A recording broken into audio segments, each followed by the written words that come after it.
Schmack 'em Magob, everybody.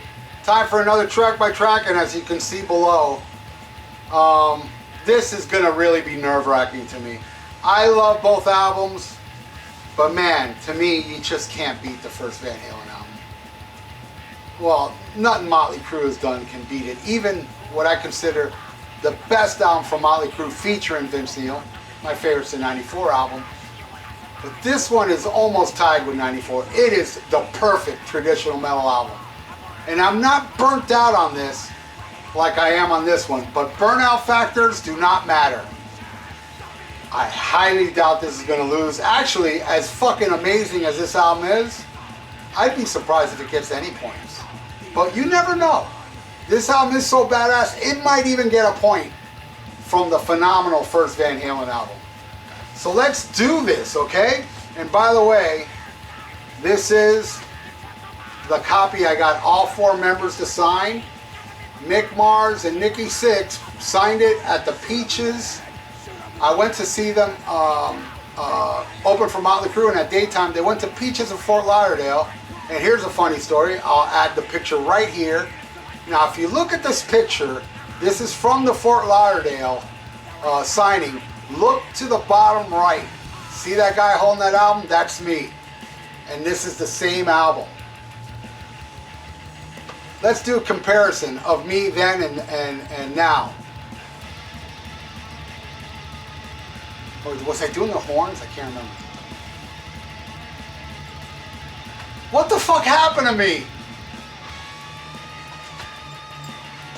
Anyway, not that I was like Brad Pitt back then either, but now that I think about it, I get laid more than I did back then. So, who knows? Maybe I look better now. I don't care what you think. Don't leave a comment below if you think I look worse. Remember, I have thin skin and I'm a pussy boy like a lot of people that leave comments on here. Ha! Alright, so we got Running with the Devil versus In the Beginning, which is not really a song. Am I being unfair? I don't think so.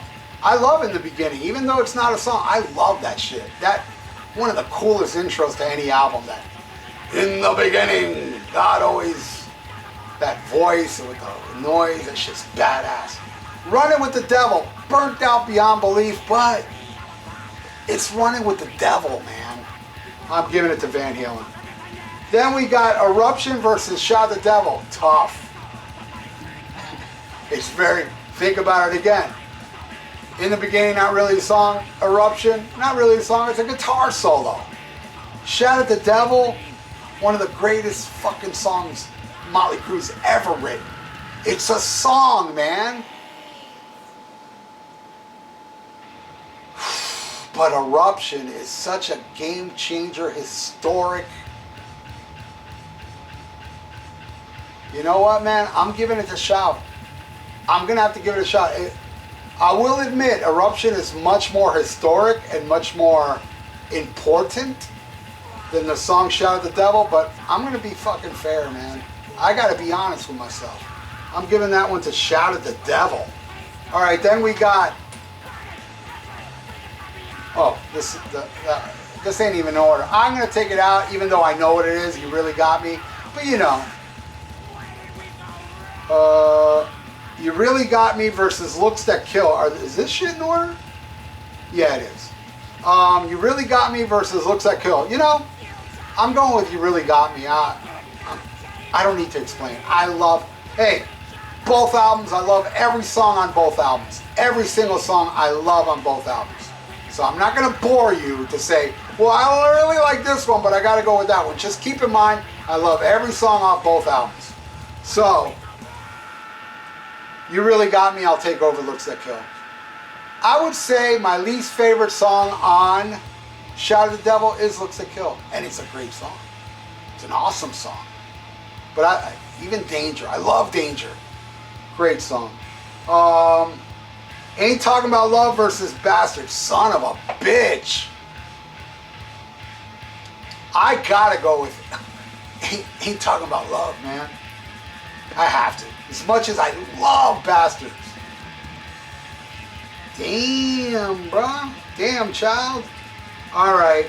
I'm the One, Smoking track versus what? The Children of the Beast. I'm going with I'm the one you love. Bop bada shoobity wah. Then we flip this album over and we got Jamie's Crying versus Helter Skelter. Both great fucking songs. But you know what? I like the Beatles version way more than Motley's version. But I'm giving it to Motley. I like Helter Skelter, Motley Crue more than Jamie's Crying. So Motley got 2. All right. Then we got Atomic Punk. All right. Give me a second here. I'm very upset. Atomic Punk versus my favorite song off Motley's album and my second favorite Motley song right after Livewire is Red Hot. But we're talking Atomic Punk here. Atomic Punk. Do you understand? Well, anybody that would pick Red Hot over Atomic Punk, you obviously don't understand. And I don't understand you. So you see, we both don't understand each other. There's a lack of communication, to quote Rat, between you and I, because I am going with Atomic Punk. Damn, that one hurt. All right, Van Halen got 5, Motley got 2. Let's keep going. Then we got Feel Your Love Tonight versus oh, this album is not in order now, I noticed. No, it's not. I hope I haven't fucked up.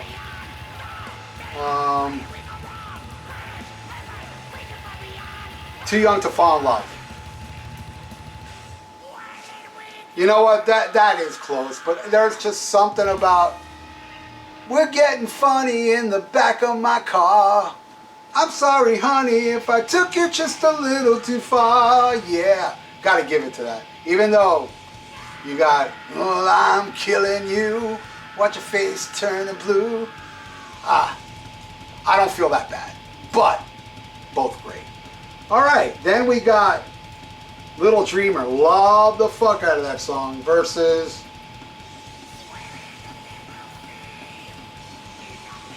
Knock 'Em Dead. I know what I'm going to pick, but I got to say, man, you know, I'm even guilty of goofing on Nicky Sixx. You know, his lyrics like, you know, treat me like the dog I am, and, you know, first band on the moon, and, you know, the silly shit he writes. But Knock 'Em Dead, kid, man. Star Spangled Fight, I hear a steel-belted scream. I mean, he was on fire on Shout at the Devil. He wrote some kick-ass lyrics. But I still got to go with Little Dreamer, man. Definitely Little Dreamer. And anybody out there that thinks that Daily Roth never was a good singer, listen to Little Dreamer and say that again. You'll be lying to yourself. Little Dreamer. All right, Ice Cream Man. Love Me That Ice Cream Man versus 10 Seconds to Love. Fuck, that song rules, but sometimes it, babe, needs something to keep you cool. That song rules. All right, then the last track, On Fire. I gotta say, On Fire to me, along with Out of Love Again, is my favorite Van Halen song. Shit, I'll even say On Fire is better than Out of Love Again. And Hear About It Later. Those three, and A Simple Run. Take Your Whiskey Home. Man, there's a lot of tied for my favorite Van Halen songs. Full bug. But On Fire, I'd say, is my favorite Van Halen song.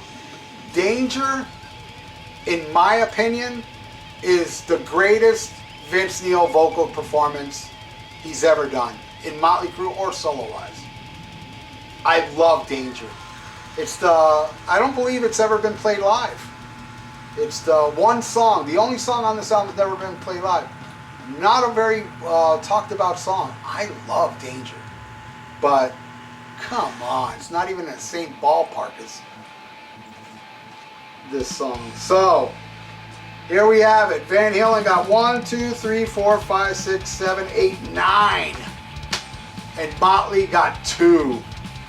That shows you how this album means so much to me. I'll never forget the first time I heard this album was my friend's older brother, Ronald Hicks.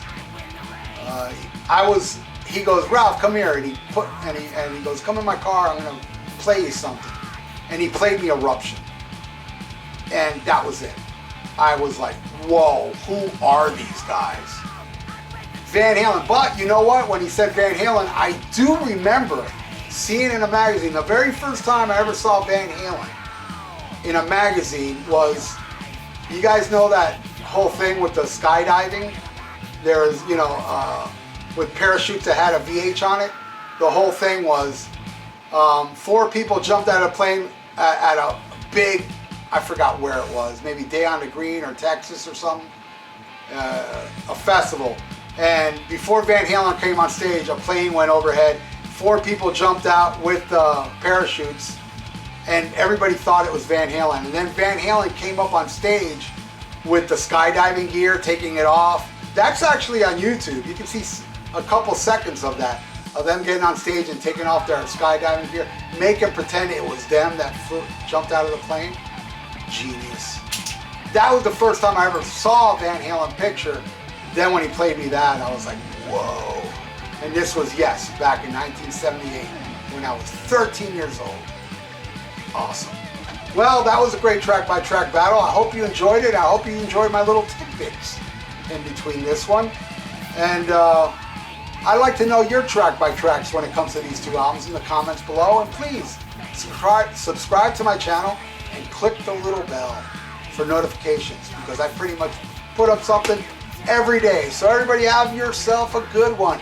Schmack 'em a gob. This video is brought to you by Miami Metal Merchant. For your metal needs and competitive prices, visit MiamiMetalMerchant.com. Tell them Dr. FUKK sent you. Hey, I'm Dr. FUKK. And I'm the Ayatollah of Alcohola. And we are from the Rock and Metal Combat Podcast. If you want to check out some crazy, uncensored, unbiased, totally nuts reviews of classic hard rock and heavy metal albums, check us out. You can get us on Podbean and iTunes. New episodes every Sunday. That's right. And we also do each other's moms. True. Free of charge. Well, mine charges. Oh, yeah. Yeah, mine's free. Hey, check out my podcast, The Vieira Vault. We're on Spreaker, we're on iTunes, and we're on YouTube. Check it out and subscribe. Hey, headbangers, you want your own radio show? Well, you got it. On Thursday nights here on that metal station, join me on the Dr. FUKK Show. Go in the chat room and I will make you my co-host. That's right. Everybody that joins me in the chat room, I discuss whatever you guys want to talk about. I'll mention your name, I'll say what you say, and we're going to go back and forth. And I'll even fucking play whatever request you want. Unless it sucks, then I ain't playing it, because my show rules, and only songs that rule is allowed right here on that metal station. The Dr. FUKK Show airs live Thursday nights at 8 p.m. Eastern.